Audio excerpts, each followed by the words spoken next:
Hello, welcome back to the channel. Today we're diving straight into how to use Airtable for your restaurant reservation system. This is your 2025 guide, so let's get started. First things first, create a new base in Airtable. Click on the plus Add a Base button and choose Start from Scratch. This will be the foundation of your reservation system.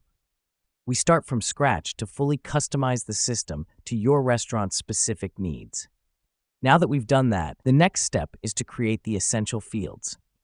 First, add a name field for the customer's name, and then an email field for their contact information. These fields are crucial because they allow you to identify and communicate with your customers. Next up, add a date and time field for reservations.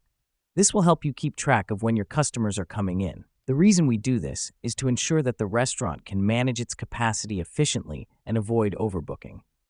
Now, let's add a table number field. This is where you'll assign the table to each reservation. This helps us because it enables you to manage your restaurant's seating plan effectively and ensure every customer has a table. The final step is to create a status field. This field will have options like confirmed, canceled, or no show.